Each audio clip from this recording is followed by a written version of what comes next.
అందరికీ నమస్కారం. ముఖ్యంగా కూటమి ప్రభుత్వం అధికారంలోకి వచ్చి దాదాపు 20 నెలలు కాబోతుంది. ఎన్నికలకు ముందు అనేక హామీలు ఇవ్వడం జరిగింది. ప్రజలను ఏ విధంగా మభ్యపెట్టి అధికారంలో వచ్చిన విషయం కూడా అందరికీ తెలిసిన విషయమే. సూపర్ 6 అని చెప్పేసి అప్పుడన్నీ ఎన్నికల ముందు సూపర్ షోలు చేసి, సూపర్ పబ్లిసిటీలు చేసి, సూపర్ మార్కెటింగ్ చేసి అన్ని తప్పుడు హామీలు ఇచ్చి ఏ విధంగా అధికారంలో వచ్చిన విషయం కూడా అందరికీ తెలిసినదే. అదేవిధంగా అధికారంలో వచ్చిన తర్వాత రాష్ట్రంలో ప్రతిరోజు ఏదో ఒక ఇష్యూతో ముందుకు పోతున్న విషయం కూడా మనం చూసాం. ఏ విధంగా పరిపాలన కొనసాగిస్తున్న విషయం కూడా మనం అందరూ కూడా గమనిస్తూనే ఉన్నాం. ఏదో ఒక ఇష్యూతో ఈ మధ్యకాలంలో చూసుకుంటే లడ్డూకు సంబంధించి కావచ్చు, లడ్డూలో కల్తీ నెయ్యి సంబంధించి కావచ్చు, రాష్ట్రంలో శాంతి భద్రతల విషయంలో కావచ్చు, ఏదైతే అంబటి రాంబాబు గారు కావచ్చు, అదేవిధంగా జోగి రమేష్ గారి ఇంటిపైన దాడులు కావచ్చు, ఇవన్నీ కూడా చేస్తుండేవన్నీ కూడా తప్పుడు పనులు. మరి దీనిలో అన్నిటి కూడా డైవర్షన్ పాలిటిక్స్ చేయాలని చెప్పేసి కూటమి ప్రభుత్వం నాయకులు తీసుకొని ముందుకు వస్తున్న విషయం కూడా మనం అందరూ కూడా చూస్తున్నాం. అదేవిధంగా నగరంలో కూడా, రాష్ట్రంతో పాటు నగరంలో కూడా ఈ మధ్యకాలంలో ఏమేమి ఇష్యూస్ జరిగిన విషయం కూడా మరీ నేను చెప్పాల్సిన అవసరం లేదు. ఏమేమి సంఘటనలు జరుగుతున్నాయో కూడా అందరికీ తెలిసిన విషయమే. ఇవన్నీ కూడా వీళ్ళు ప్రజల సమస్యలు, ప్రజలు ఇబ్బంది పడుతున్న ప్రాబ్లమ్స్ పైన దృష్టి పెట్టుకోకుండా కేవలం డైవర్షన్ పాలిటిక్స్తో ముందుకు వెళ్తున్న విషయం కూడా మీరందరూ కూడా గమనించాలని తెలియజేస్తున్నాను. కేవలం కక్ష సాధింపు, కక్ష రాజకీయాలు చేస్తున్నారు తప్ప ప్రజలు ఏ విధంగా క్షేత్రస్థాయిలో ఇబ్బంది పడుతున్నారు, ఏ విధంగా వీళ్ళందరూ కూడా గురి అవుతున్న విషయం కూడా ఎవరు పట్టించుకోకుండా ముందుకు పోతున్న విషయం కూడా ప్రజలందరూ కూడా గమనించాలని కూడా తెలియజేస్తున్నాను. గత సంవత్సర కాలం నుంచి నేను మేయర్గా కావచ్చు, మా కార్పొరేటర్లు కావచ్చు, మా వైసీపీ పాలకవర్గం కావచ్చు, మా దగ్గరికి ప్రజల సమస్యలు వస్తుంటాయి. ప్రజలు ఇబ్బంది పడేటటువంటి కూడా మేమన్నీ కూడా ఇప్పటికే ఎన్నోసార్లు గతంలో ఉన్నటువంటి కమిషనర్ కావచ్చు, కలెక్టర్ గారికి కూడా కావచ్చు, ఇన్ని సమస్యలు ఉన్నాయి అనంతపురం నగరంలో అని చెప్పేసి అనేక సార్లు కూడా మేము వాళ్ళ దృష్టికి తీసుకోవడం జరిగింది. ఎన్నిసార్లు తీసుకోండి, మీరు చర్యలు మాత్రం ఉండవు. ఎందుకు వైఎస్ఆర్సీపీ పాలకవర్గమనా, లేకపోతే వైఎస్ఆర్సీపీకి సంబంధించి కార్పొరేటర్లు ఉన్నారనా, లేకపోతే వైఎస్ఆర్సీపీకి సంబంధించి మేయర్ ఉన్నారని చెప్పేసి ఏ ఒక్క చర్య కూడా తీసుకుపోవడం, వీళ్ళందరూ కూడా మా పైన కక్ష కాదు, ప్రజలపైన కక్ష కట్టినట్టు ఈ విధంగా ప్రభుత్వం వ్యవహరిస్తున్న విషయం కూడా మీ అందరు కూడా తెలియజేస్తున్నాను. అదేవిధంగా చూసుకుంటే కూటమి ప్రభుత్వం ఈరోజు మనం చూసుకుంటే మేము అనేక సమస్యలు అధికారులకు కావచ్చు, కమిషనర్ దృష్టికి తీసుకెళ్ళినా కూడా కొంతమంది అధికారులు మేము చెప్పిన సమస్యలు పని చేయాలని అనుకుంటారు వాళ్ళు, కానీ కూటమి ప్రభుత్వంలో ఉన్నటువంటి ప్రజాప్రతినిధులు కావచ్చు, వాళ్ళ నేతలకి భయపడి మా ఒక పని చేయకపోవడం కూడా బాధాకరం కూడా మీ అందరికీ తెలియజేస్తున్నాను. ఈరోజు మన నగరంలో చూసుకుంటే ప్రజలందరూ కూడా వివిధ రూపాల్లో ట్యాక్స్ కడుతుంటే ఈరోజు మేము వాళ్ళకి బేసిక్ కమ్యూనిటీస్ కూడా కల్పించలేకపోతున్నామంటే కూడా ఎంత దౌర్భాగ్య పరిస్థితుల్లో ఈరోజు కూటమి ప్రభుత్వం ఉంది కూడా మీరందరూ కూడా ఒకసారి గమనించని తెలియజేస్తున్నాను. ముఖ్యంగా చూసుకుంటే అనంతపురం నగరంలో పారిశుద్ధ్యం ఎంత అధ్వానంగా మారిందో కూడా ఒకసారి అందరూ గమనించాల. చాలా దారుణంగా ఉంది పారిశుద్ధ్యం అయితే కూడా. చెత్త సేకరణ చేయరు, డోర్ టు డోర్ కలెక్షన్ లేదు, గార్బేజ్ పాయింట్స్ అయితే కూడా మెయిన్ రోడ్స్లో 2-3 రోజులైనా కూడా చెత్త ఎత్తని పరిస్థితి. అదేవిధంగా 36 రెంటెడ్ ట్రాక్టర్స్ కూడా తీసుకురావడం జరిగింది. అవి కూడా సరిగ్గా తిరుగుతున్నాయంటే అవి సులువుగా తిరగడం లేదు. ఎందుకంటే శానిటేషన్ ఇన్స్పెక్టర్స్, సెక్రటరీలు అడిగితే సార్ డీజిల్ సరిగ్గా ఇవ్వడం లేదు, సరిగ్గా ట్రాక్టర్స్ రావడం లేదని చెప్పేసి ప్రజలందరూ కూడా ఇంట్లోనే 2-3 రోజులు చెత్త సేకరణ జరగకపోయినప్పటికీ రోడ్డులో వచ్చి చెత్త వేయడం కూడా ఏ విధంగా ఉంది కూడా ప్రజలందరూ ఒకసారి గమనించాలని తెలియజేస్తున్నాను. అదేవిధంగా గతంలో చూసుకుంటే వైఎస్ఆర్సీపీ ప్రభుత్వంలో క్లాప్ ఆటోస్ అని ఉండే, ఎక్కడ ఇంత సమస్య లేకపోయిండే. ఇంటింటి చెత్త సేకరణ జరుగుతుండే, శానిటేషన్ సమస్యలు లేకపోయిండే. ఇవన్నీ కూడా ప్రజలు గమనించాలా. కూటమి ప్రభుత్వానికి కేవలం డైవర్షన్ పాలిటిక్స్ తప్ప ప్రజల సమస్యలు ఒక్కటనా పట్టించుకుందామనేసి కూడా ఒక్కరికి కూడా లేదని కూడా ఈ సభాముఖంగా కూడా నేను తెలియజేస్తున్నాను. కాలువలు తీయడం లేదు, మెయిన్ రోడ్స్లో కూడా స్వీపింగ్ సరిగ్గా జరగడం లేదు. ఈరోజు చంద్రబాబు నాయుడు గారు చూస్తే సాసా స్వచ్ఛాంధ్ర స్వర్ణాంధ్ర అని చెప్పేసి ప్రతి థర్డ్ సాటర్డే ఒక ప్రోగ్రాం ఏర్పాటు చేస్తారు. ప్రజాప్రతినిధులు, కూటమి ప్రభుత్వానికి సంబంధించిన ప్రజాప్రతినిధులు, నేతలు వచ్చి ఒక అర్ధగంట ప్రోగ్రాం ఉంటుంది. అక్కడ అధికారులన్నీ కూడా పరకలు, గ్లౌజులు, ఆ డస్ట్బిన్లు అన్నీ పెట్టి ఏందో కొంతసేపు పూర్తి చేసినాక అవన్నీ ఎత్తేసి ఫోటోషూట్ చేసుకొని వెళ్ళిపోవడం. నగరం చూస్తే ఈరోజు ఎంత దారుణ పరిస్థితులను కూడా ప్రజలందరూ కూడా ఒకసారి గమనించాలని మరీ తెలియజేస్తున్నారు. దాదాపుగా సంవత్సరం పైన అయింది. ఒక ఎంహెచ్ఓని నియమించలేకపోతున్నారు. ఇక్కడ ఉన్నటువంటి గతంలో ఉన్నటువంటి కమిషనర్ కావచ్చు, ఇక్కడ ఉన్నటువంటి ప్రజాప్రతినిధి కావచ్చు, ఒక ఎంహెచ్ఓని నియమించలేకపోతున్నారంటే ఎంత దౌర్భాగ్య పరిస్థితి ఉన్నట్టు అనంతపురం కార్పొరేషన్ కూడా మీ అందరికీ తెలుస్తున్నాను. అదేవిధంగా చూసుకుంటే ఇంజనీరింగ్ సెక్షన్కి సంబంధించి చూసుకుంటే మనం మా పాలకవర్గంలో అనేక అభివృద్ధి కార్యక్రమాలకు మేము శాంక్షన్స్ ఇవ్వడం జరిగింది. అనేక టెండర్లు కూడా పిలిచడం జరిగింది. గతంలో అన్ని పనులు అయినాయి. కూటమి ప్రభుత్వం రాకముందు ఎన్నో పనులు శాంక్షన్స్ చేశాం. శాంక్షన్స్ అయిన వెంటనే కూడా ఎన్నో పనులు అభివృద్ధి కార్యక్రమాలు కూడా చేశాం. కానీ ఇప్పుడు శాంక్షన్స్ అయినట్టు కూడా టెండర్లు పిలిచి సంవత్సరంన్నర 2 సంవత్సరాలు అయినా కూడా ఇప్పుడు కూడా పనులు చేయకపోవడం అంటే ఎందుకు వీళ్ళకి ఎక్కడ ఇబ్బంది కలుగుతుందో కాంట్రాక్టర్లు కూడా తెలియని పరిస్థితి.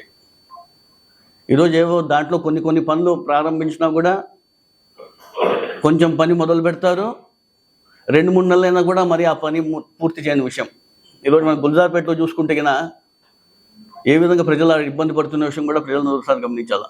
హౌసింగ్ బోర్డులకు సంబంధించి కూడా రోడ్ ఇప్పుడు నిన్న మళ్ళీ ప్రారంభించారంట. దాదాపుగా 2 నెలల పాటు దాన్ని ఆపేశారు. ఈ మధ్యకాలంలో ప్రజలు ఎంత ఇబ్బంది పడతారో అనే కొంచెం కూడా ధ్యాస లేని పరిస్థితి కూడా ఈరోజు అధికారులు కావచ్చు, కూటమి ప్రభుత్వం సంబంధించిన నేతలు కావచ్చు కూడా గమనించాలని కూడా తెలియజేస్తున్నాను. రామ్నగర్లో కూడా సంబంధించి అండర్ ఫ్లైఓవర్ కింద కూడా ఏదో డిమార్ట్కి సంబంధించి అక్కడి చేశారు. భూమి పూజ కార్యక్రమాలు చూస్తే ఇంకా చెప్పకూడదు.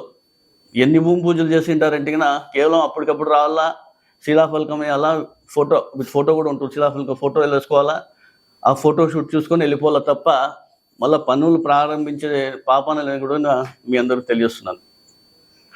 ఎన్క్యాప్ సంబంధించిన పనులు కూడా ఈరోజు పనులు కావడం లేదంటే ఎంత దౌర్భాగ్య పరిస్థితుల్లో అధికారులు కావచ్చు, కూటమి నేతలు ఏ విధంగా ఉన్నారో కూడా మీ అందరు తెలియజేస్తున్నారు. అదేవిధంగా ఎన్క్యాప్ సంబంధించి గతంలో మేము కొన్ని వెహికల్స్ కూడా తీసుకురావడం జరిగింది. స్వీపింగ్ మిషన్ కావచ్చు, ఆ స్ప్రేయింగ్ మిషన్ కావచ్చు, ఇంకా కొన్ని ట్రాక్టర్స్ కావచ్చు, అవన్నీ తీసుకురావడం జరిగింది. అది కొన్ని ఉపయోగంలో ఉన్నాయి. కొన్ని డ్రైవర్స్ని వీళ్ళు నియమించలేక అవి కూడా పక్కన పెట్టిన విషయం కూడా అధికారులు కావచ్చు, కూటమి నేతలు కూడా ఇవన్నీ గమనించాలని ప్రజలు కూడా తెలియజేస్తున్నారు. ఇంకా టౌన్ ప్లానింగ్ సంబంధించి చెప్తే కూడా నేను చెప్పాల్సిన అవసరమే లేదు. టౌన్ ప్లానింగ్ అంటేనే మన రాష్ట్రంలోనే ఒక మంచి పేరు ఉంది. అనంతపురం మున్సిపల్ కార్పొరేషన్లో టౌన్ ప్లానింగ్కి మంచి పేరు. ఏ ఒక అధికారి అయినా అక్కడి నుంచి రావాలంటే కూడా అనంతపురం అంటే కూడా 2 చేతులు దండం పెట్టి అనంతపురం అయితే మేము రావని చెప్పి కూడా తెలియజేసే పరిస్థితి. ఇంకా ఎవరైనా పొరపాటుగా ఇంకా ప్రెషర్తో ఇక్కడ వచ్చినారా, ఇక్కడ ఉండే కొంతమంది అధికారులు వాళ్ళకి బెదిరించి వెళ్ళిపోయే వరకు వదిలిపెట్టరు. అలా పరిస్థితి అనంతపురంలో టౌన్ ప్లానింగ్కి సంబంధించి. అదేవిధంగా చూసుకుంటే ఏదో 1-2 ఉన్నారు ఇక్కడ, కేవలం వాళ్ళ ఆదాయం కోసం ఇక్కడ పనిచేస్తున్నారు తప్ప ఈ 20 నెలల కాలంలో అనంతపురం నగరంలో మెయిన్ రోడ్స్ కావచ్చు, మెయిన్ రోడ్లో ఉన్నటువంటి స్థలాలు కావచ్చు, కొన్ని అప్రూవల్ లేకుండా కడుతున్నా కూడా కళ్ళు మూసుకొని చూసిచున్నట్లు పోతున్నారంటే ఏ విధంగా ఈరోజు కూటమి ప్రభుత్వం ఉన్నటువంటి నేతలతో భయపడి వీళ్ళంతా ఊరికే ఉన్నారో తెలియని పరిస్థితి. ఎక్కడ చూసినా ఎక్స్ట్రా ఫ్లోర్స్ కావచ్చు, సెల్లార్స్ కావచ్చు, డీవియేషన్ అవుతూ ఏమైనా కానివ్వండి, ఒక అప్రూవల్ కావాలన్నా కూడా కూటమి నేతలు ఇంటి దగ్గర నుంచి అప్రూవ్ అయితేనే వీళ్ళు ఇక్కడ అప్రూవ్ చేసే పరిస్థితి. అంత దౌర్భాగ్య పరిస్థితితో టౌన్ ప్లానింగ్ ఉండేమని తెలియజేస్తున్నాను. ముఖ్యంగా మొన్నటి రోజున ఇక్కడ ఉన్నటువంటి ఆర్డీ గారికి కూడా ఇన్ఛార్జ్గా నియమిస్తే ఆయన కూడా వద్దు అని చెప్పేసి ఆయన ఆర్డర్స్ కూడా రద్దు చేసుకునే విషయం కూడా ప్రజలను కూడా ఒకసారి గమనించాలి. ఇంకా బీపీఎస్ చెప్తారా, ప్రభుత్వం ఏదో కొన్ని అన్ఆథరైజ్ బిల్డింగ్స్ అన్ని ఆథరైజ్ చేసుకొని చెప్పేసి బీపీఎస్ స్కీమ్ తీసుకురావడం జరిగింది. మా నగరం తప్ప వేరే మున్సిపాలిటీ అన్ని చోట్ల కూడా ఎన్ని అప్లికేషన్స్ వచ్చినాయి కూడా ఆల్మోస్ట్ అన్ని అయిపోయి కూడా వచ్చినాయి. ఇక్కడ బేరాలు కుదరలేదా, లేకపోతే కూటమి ప్రభుత్వ నాయకులతో ఇంకా వాళ్ళ ఇంటికి పోయి వీళ్ళంతా ఇప్పుడు ఈ మధ్యకాలంలో ఎవరు లేరు కదా కూటమి నాయకులందరూ కూడా, వాళ్ళతో బేరాలు కుదరక ఇక్కడ అన్ని అప్లికేషన్లు పెండింగ్ పెట్టినారా అని చెప్పేసి కూడా ఇవన్నీ కూడా నేను తెలియజేస్తున్నాను. ఎంత దారుణంగా ఉందంటే పరిస్థితి అనంతపురంలో, వీళ్ళందరూ కూడా వీళ్ళపైన చర్యలు తీసుకోకపోవడం ఎందుకు అంటే కూడా కూటమి ప్రభుత్వంలో ఉన్నటువంటి నాయకులందరూ కూడా వీళ్ళకి సహకరిస్తున్నారు కాబట్టి ఈరోజు ఏ ఒక్క చర్య కూడా తీసుకోపోవడం కూడా ఎంత దౌర్భాగ్య పరిస్థితులు కూడా ప్రజలందరూ కూడా ఒకసారి గమనించాలని తెలియజేస్తున్నాను. ఎక్కడ విఎల్టీలు ఉండవు, ఎక్స్ట్రా ఫ్లోర్ ఇచ్చిన మట్లు కట్టేస్తున్నారు, సెల్లార్ చూస్తే సెల్లర్లు ఉంటాయి, డీవేషన్లు ఉంటాయి, మెయిన్ రోడ్స్లో అప్రూవల్ లేకుండా కట్టేస్తున్నారు, పెద్ద పెద్ద షెడ్లు వేసేస్తున్నారు. ఇవన్నీ చూపించండి, గత ప్రభుత్వంలో మేమున్నప్పుడు అవన్నీ చూపించండి, నేను చెప్తాను. నేను ఈ 20 నెలల కాలంలో చూడండి, గతం మేము ఉండే 3 కాలంలో చూపించండి. మీరు ఎక్కడైనా ఇన్ని సంఘటనలు జరిగినాయా మా ప్రభుత్వం చూపించండి. మీరు ప్రతి సందుకు చూపిస్తాం. ఇప్పుడు మేము ప్రతి సందుకి అప్రూవల్లో ఉండవు, పెద్ద పెద్ద షెడ్లు వేసేసినారు. ఏమంటే కళ్ళు నిద్రపోయినారు అధికారులు ఏమన్నా? కమిషనర్ గతంలో ఉండే ఒక కమిషనర్ బాలస్వామి అని, గ్రేట్ బాలస్వామి గారు ఉండరు. అనంతపురం నగరాన్ని సర్వనాశనం చేసినాడు. ఆయన ఎంత సర్వనాశనం చేసినాడు అనంతపురం నగరాన్ని, బాలస్వామి అని గత కమిషనర్ ఉండే ఇక్కడ. అదేవిధంగా కలెక్టర్ గారికి కూడా మేము పదే చాలాసార్లు మెసేజ్లు కూడా చేశాను ఆయనకి. మా కార్పొరేటర్లు మేము అందరూ కూడా రిప్రజెంటేషన్ కూడా ఇచ్చొచ్చాం, ఆయన కూడా రెస్పాండ్ కాకపోతే చాలా బాధాకరంగా తెలియజేస్తాను. కలెక్టర్ గారు చూడండి, ఇక్కడ పరిస్థితి చాలా ఘోరంగా ఉంది అనంతపురం మున్సిపల్ కార్పొరేషన్లో. మీకు అనేక సార్లు మేము రిప్రజెంటేషన్ ఇచ్చి నేను మీకు మెసేజ్లు పెట్టినా కూడా మీరు రెస్పాండ్ కావడం లేదంటే ఇక్కడ ఇదేం మా సొంత పని కోసం మీకేం చెప్పడం లేదు. అనంతపురం నగరంలో ఇలాంటివి జరుగుతున్నాయని చెప్పి మీ దృష్టికి తీసుకొస్తున్నారు. మీరు ఒక మా సుపీరియర్ అథారిటీ కాబట్టి మీ దృష్టికి మేము తెస్తున్నాం. మీరు పట్టించకపోతే ఇంకా మేము ఎవరు చెప్పాలో అర్థం కాని పరిస్థితి అని కూడా ఈ కూటమి ప్రభుత్వంలో కూడా నేను తెలియజేస్తున్నాను.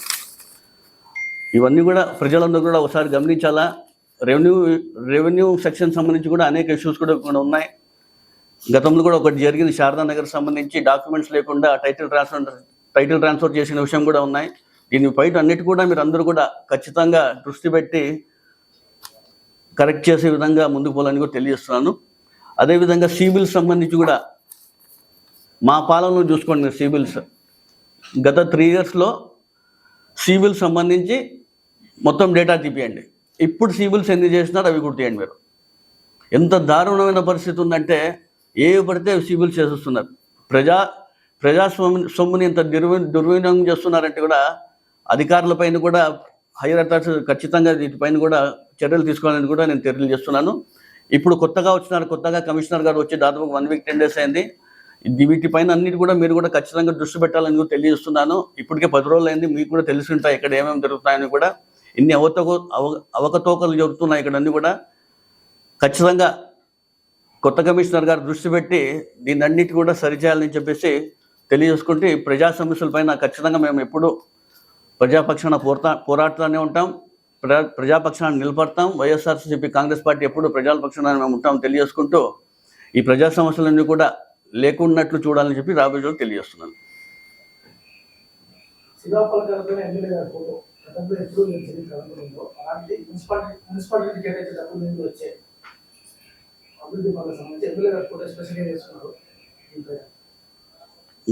ప్రజాప్రతినిధిగా ఆయనకే ఉండాలండి. అది మున్సిపాలిటీ డబ్బైనా ఇప్పుడు మేము మా పాలకవర్గం ఆమోదించిన ఫండ్స్ అవి మేము మా పాలకవర్గం అన్ని మా కార్పొరేటర్లు మాకు సంబంధించి అన్ని మేము ఆమోదించి మేము శాంక్షన్ చేసి మేము టెండర్లు ఇచ్చిన ఫండ్స్తో అభివృద్ధి కార్యక్రమాలు చేసిన దానికి ఎమ్మెల్యే గారు ఫోటో వేసుకుంటే నేను ఆయనకే వదిలేస్తాను, ఆయన విజ్ఞప్తికే వదిలేస్తాను.